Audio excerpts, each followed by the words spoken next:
Vamos a continuar con uno de los temas más importantes de esta asignatura, como es la diabetes mellitus. Para ello, vamos a comenzar con el diagnóstico realizando la siguiente pregunta. Mujer de 50 años que en la analítica en ayunas presenta una glucemia venosa de 127 miligramos decilitro. Puede catalogarse de: opción 1, glucosa en ayunas alterada; opción 2, intolerancia a hidratos de carbono; la 3 dice que es una cifra normal; la 4, diabetes mellitus; o la 5, si se repite la analítica otro día y es mayor o igual a 126, se puede catalogar de diabetes mellitus. Esta última es la opción correcta. Observad los criterios diagnósticos de diabetes mellitus que vienen reflejados en la siguiente tabla. Por un lado tenemos los criterios de la ADA, la Organización Americana de Diabetes, del año 2009, y por otro lado los de la Organización Mundial de la Salud, del año 98. Observad que los tres criterios son similares. El primero de ellos consiste en presentar una glucemia al azar superior o igual a 200 miligramos decilitro, acompañado de sintomatología cardinal de diabetes. En segundo lugar, el presentar una glucemia en ayunas superior o igual a 126. Y en tercer lugar, presentar una glucemia a las 2 horas de haber realizado una sobrecarga oral de glucosa superior o igual a 200 miligramos decilitro. La diferencia entre la ADA y la Organización Mundial de la Salud reside en que para la Organización Mundial de la Salud el primer criterio diagnóstico no hace falta confirmarlo en una segunda ocasión para realizar el diagnóstico, mientras que para la ADA cualquiera de estos tres criterios debe ser confirmado en un día diferente, bien por el mismo criterio o por otro distinto. Por supuesto, si un paciente debuta en forma de una descompensación metabólica aguda, como por ejemplo una cetoacidosis diabética o una descompensación hiperglucémica hiperosmolar, no hace falta confirmarlo en una segunda ocasión.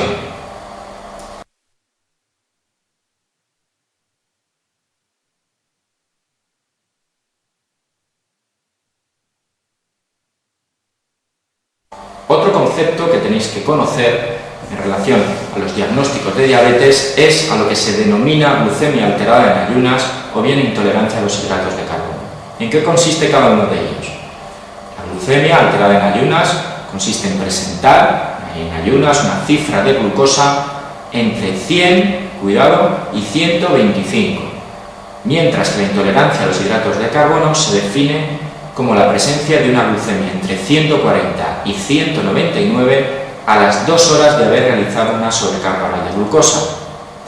Tanto a la glucemia alterada en ayunas como a la intolerancia a los hidratos de carbono se les denomina prediabetes, debido al alto riesgo que presentan estos pacientes de presentar diabetes en un futuro.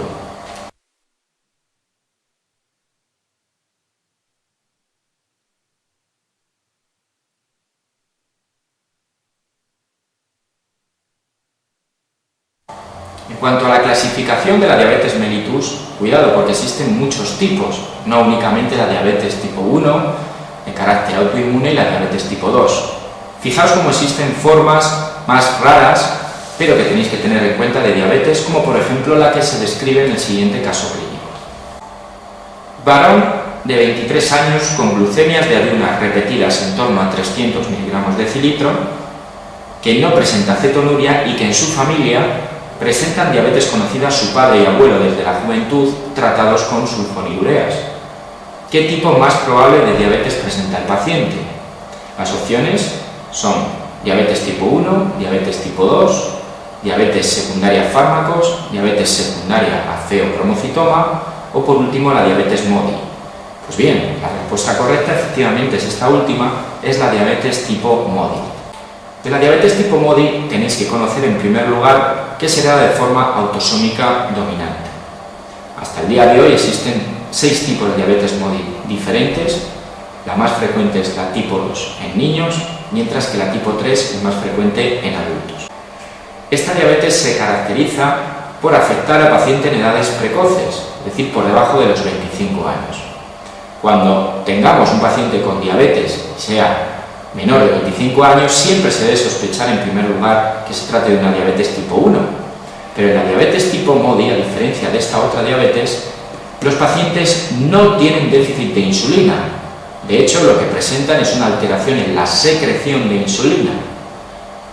Por esta razón, estos pacientes característicamente no desarrollan cetosis, como es, por ejemplo, el caso que acabamos de describir.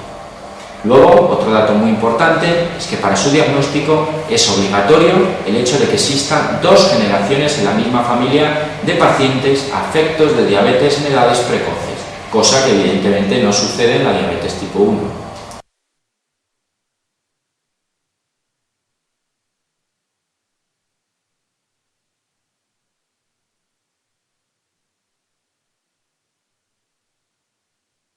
Un apartado muy importante de la diabetes mellitus es el diagnóstico y el tratamiento de las complicaciones metabólicas agudas, como son, por un lado, las hipoglucemias y, en especial, la cetoacidosis diabética y la descompensación hiperglucémica hiperosmolar.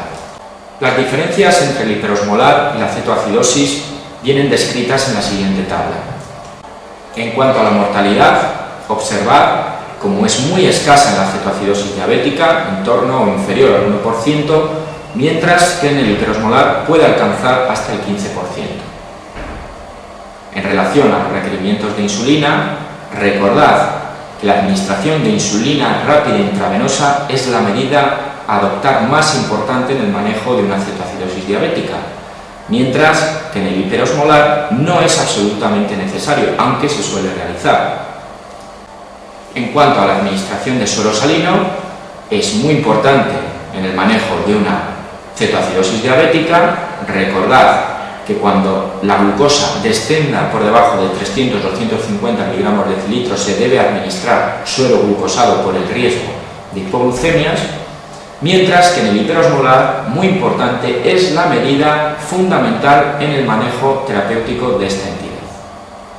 En cuanto a los requerimientos de potasio, también son importantes en el hiperosmolar como en la cetoacidosis y se debe administrar suplementos de potasio si las cifras plasmáticas son inferiores a 5,5 miliequivalentes litro.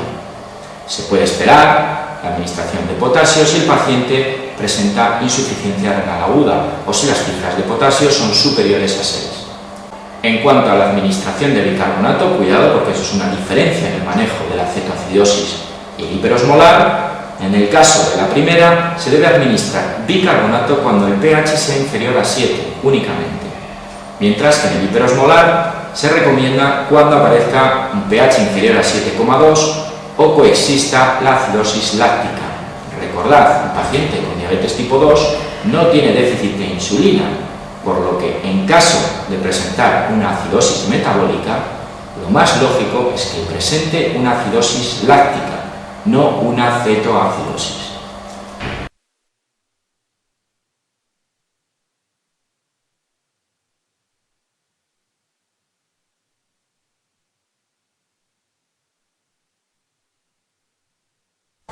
Para comprobar si habéis comprendido bien el manejo de estas descompensaciones, vamos a realizar el siguiente caso clínico.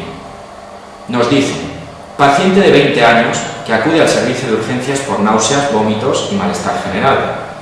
En el interrogatorio refiere pérdida de peso de 8 kilos en el último mes, junto a polidipsia, poliuria y polifagia, es decir, sintomatología cardinal de diabetes.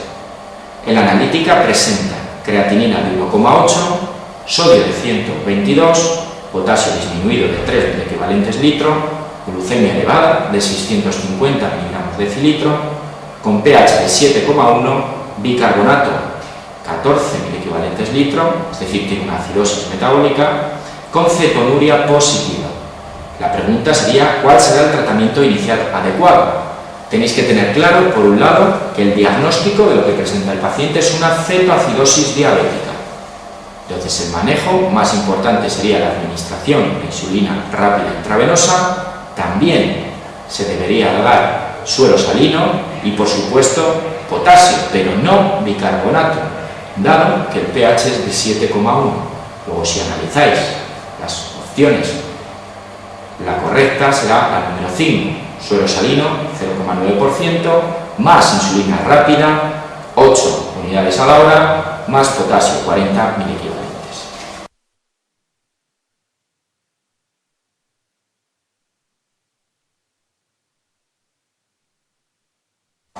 Pasamos a continuación a comentar el tratamiento de la diabetes tipo 1. Todos sabéis que la patogenia de la diabetes tipo 1 consiste en una destrucción de origen autoinmune de las células beta pancreáticas, con lo que estos pacientes requieren desde el inicio prácticamente insulina. Es la medida terapéutica más importante en estos pacientes, pero existen distintos tipos, distintos regímenes de tratamiento insulínico. Fijaos en la siguiente gráfica, en la que se describen dos tipos de tratamiento insulínico. Arriba tendréis el tratamiento convencional. Generalmente se le llama tratamiento convencional cuando se administra insulina de vida media intermedia, NPH, en 1 a 2 administraciones al día. Y por otro lado encontraríamos el denominado tratamiento intensivo con insulina. Este tratamiento intensivo, recalco, es de elección en los pacientes con diabetes tipo 1, que consiste, como observáis en la figura, en la administración o bien de 2 aplicaciones de insulina intermedia o bien un análogo de vida media prolongada, junto a la administración de insulina rápida en cada ingesta. Pero para entender cómo se realiza a día de hoy el manejo de los pacientes con diabetes tipo 1, es necesario que recordemos de forma breve de qué tipo de insulina disponemos en la actualidad. Fijaos en la siguiente tabla. En primer lugar, figurarían las insulinas con una mayor vida media. Por un lado tendríamos la NPH, que es una insulina humana, que lleva muchos años en el mercado, o la NPL, que es un análogo, es similar a la NPH en cuanto a sus características.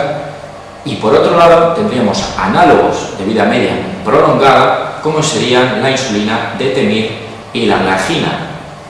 Simplemente destacar que estas dos últimas presentan una vida media prolongada, en especial la insulina glargina, cercana a las 24 horas.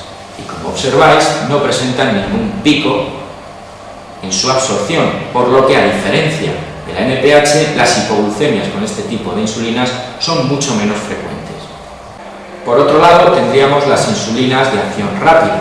En primer lugar, la insulina regular, que es una insulina humana, en muchos años también de empleo, la práctica clínica habitual.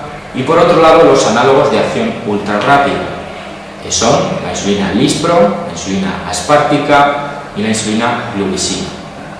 La diferencia fundamental entre los análogos de acción ultra rápida y la insulina regular cristalina reside en su comienzo de actuación. Fijaos en la diferencia de tiempo. La insulina regular tarda en absorberse y comienza a actuar hasta los 30 minutos de su administración, mientras que los análogos de acción ultra rápida comienzan prácticamente a actuar enseguida después de su administración, alrededor de los 10 minutos. Esto ofrece clarísimas ventajas en relación al control de la glucemia postprandial. Y por otro lado, muy importante, también la diferencia en cuanto a la duración de su acción. La insulina regular pierde su efecto en torno a las 6 horas, mientras que los análogos de acción ultra rápida finalizan su acción alrededor de las 3 horas y media.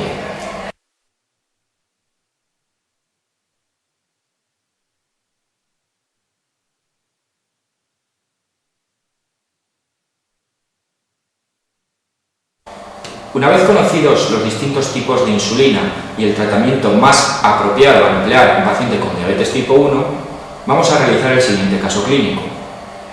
Una paciente de 19 años ha sido diagnosticada de forma reciente de diabetes tipo 1.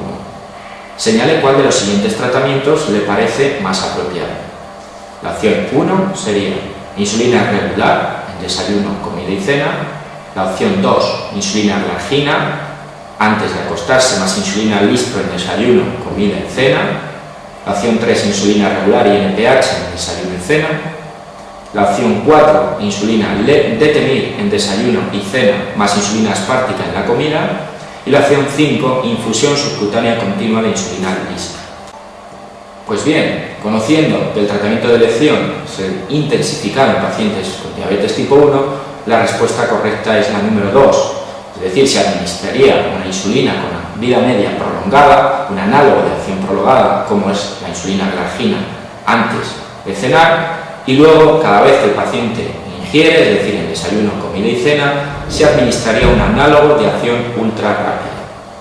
La opción 5, efectivamente, la infusión subcutánea continua de insulina es un tratamiento intensivo que se puede valorar en pacientes con diabetes tipo 1, pero nunca se indica en el diagnóstico inicial de la diabetes, porque es de difícil manejo y es muy complejo en estas fases iniciales.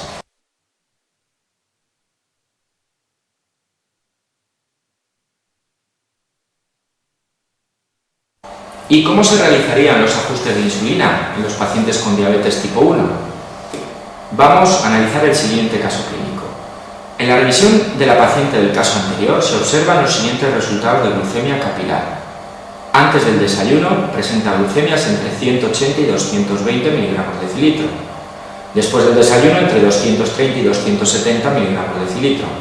Antes de la comida entre 140 y 160. Después de comer entre 50 y 70, antes de la cena entre 160 y 250, después de la cena entre 100 y 140. En función de los controles, ¿cómo modificaría el tratamiento de esta paciente? Para poder contestar a esta pregunta es obligatorio conocer a la perfección los objetivos de control en los pacientes con diabetes. Los tenemos aquí detallados en la siguiente tabla. En primer lugar, en cuanto a la hemoglobina glicosilada, el objetivo es tener unas cifras inferiores al 7%. En cuanto a la glucemia preprandial, los objetivos serán alcanzar unas cifras entre 90 y 130. La glucemia postprandial por debajo de 180. La presión arterial por debajo de 130-80 milímetros de mercurio. Las cifras de colesterol por debajo de 100 miligramos de decilitro, las de HDL colesterol por encima de 40 en el varón o por encima de 50 en la mujer premenopáusica, los triglicéridos por debajo de 150 miligramos de decilitro y, por supuesto, no fumar. Volviendo al caso anterior, si os fijáis, la paciente está mal controlada antes del desayuno, se levanta con cifras elevadas, después del desayuno también se encuentra elevada y después de comer, que sin embargo presenta cifras de glucemia demasiado bajas, por lo que las modificaciones más oportunas serían aumentar la dosis de glargina por la noche, aumentar la lispro en el desayuno y disminuir la lispro en la comida, con lo que la opción correcta sería la número 3.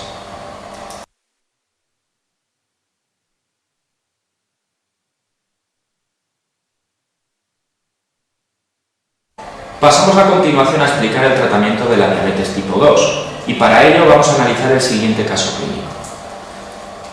Señale cuál de los siguientes se considera actualmente de elección como tratamiento de inicio en un paciente al que acabamos de diagnosticar de diabetes tipo 2 sin complicaciones asociadas.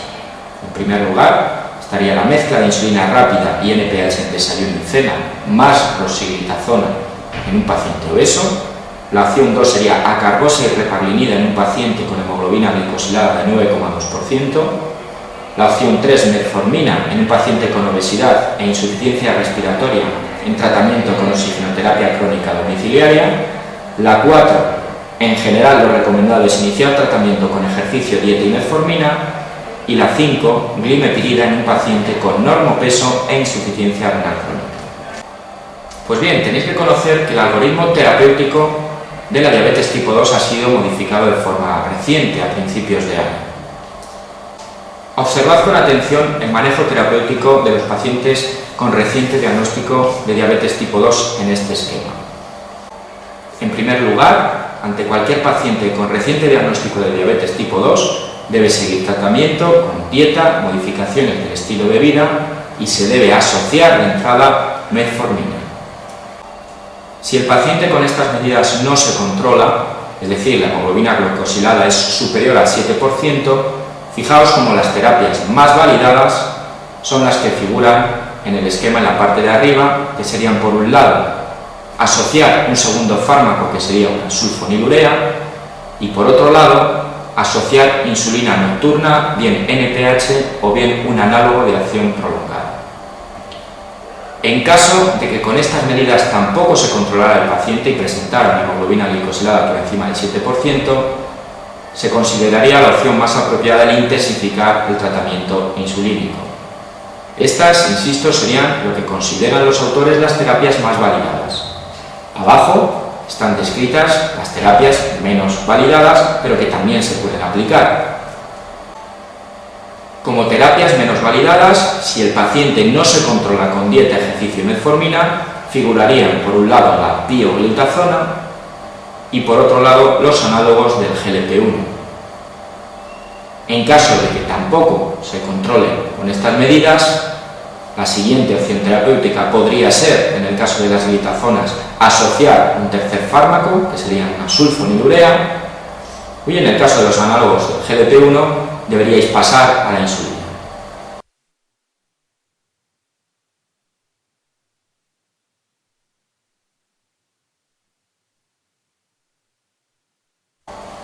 También es obligatorio que conozcáis con detalle los fármacos que se emplean a día de hoy para el tratamiento de la diabetes tipo 2 y que tenéis resumidos en la siguiente tabla.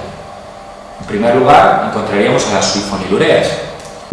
En cuanto a su mecanismo de acción, son fármacos que estimulan la secreción de insulina por parte de las células beta pancreáticas. Por lo tanto, como efecto secundario más frecuente, lo que van a producir son hipoglucemias. Y son fármacos que se encuentran contraindicados en mujeres embarazadas y en pacientes con hepatopatía o con insuficiencia renal crónica. En cuanto a las meglitinidas, los dos principios activos que debéis recordar son repaglinida y nateglinida. El mecanismo de actuación es parecido al de las sulfonilureas, es decir, incrementan la secreción por parte de las células beta pancreáticas, con lo que efectivamente, al igual que las sulfonilureas, su efecto secundario más frecuente son las hipoglucemias, en menor cuantía, eso sí, que las sulfonilureas, porque el pico de secreción de insulina, aunque sea mayor que estas, es de menor duración, con lo que en los periodos postprandiales prácticamente el fármaco no actúa. ¿Cuándo está contraindicado? Exactamente igual, pacientes, mujeres embarazadas, con hepatopatía crónica también y en insuficiencia renal crónica avanzada.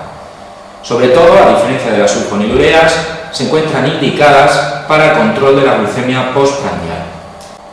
Otro grupo farmacológico son las biguanidas, el único comercializado a día de hoy es la metformina. ¿Cómo actúa? Pues disminuye la resistencia a la insulina, sobre todo a nivel hepático.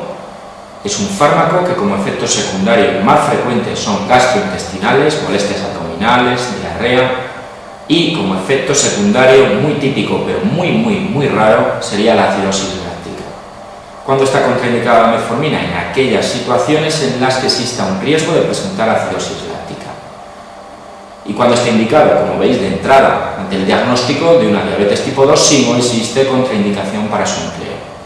Otros fármacos serían los inhibidores de las glicosidasas intestinales, entre los que encontramos a la carbosa y al milglitol. Actúan inhibiendo a las glicosidasas intestinales y como efecto secundario muy frecuente serían las alteraciones gastrointestinales, sobre todo la flatulencia. En cuanto a sus contraindicaciones, pues en mujeres embarazadas, en niños y sobre todo actúan controlando la glucemia postprandial. Y el último grupo serían las tiazolidinedionas, también conocidas como glitazonas, de las que se encuentran comercializadas la rosiglitazona y la pioglitazona. Su mecanismo de actuación sería aumentar la sensibilidad a la insulina, pero a diferencia de la metformina, a nivel de tejido periférico, sobre todo en músculo estriado y en grasa. Sus efectos adversos más frecuentes serían la hepatotoxicidad y la retención hídrica, y son fármacos que se encuentran contraindicados en situaciones de insuficiencia cardíaca, cardiopatía isquémica crónica o hepatotoxicidad. En los últimos meses se ha comercializado para el tratamiento de la diabetes tipo 2 un nuevo tipo de fármacos con un mecanismo de actuación completamente diferente a los existentes a día de hoy, que son las denominadas incretinas. Hasta el día de hoy se conocen dos incretinas, que son el denominado GLP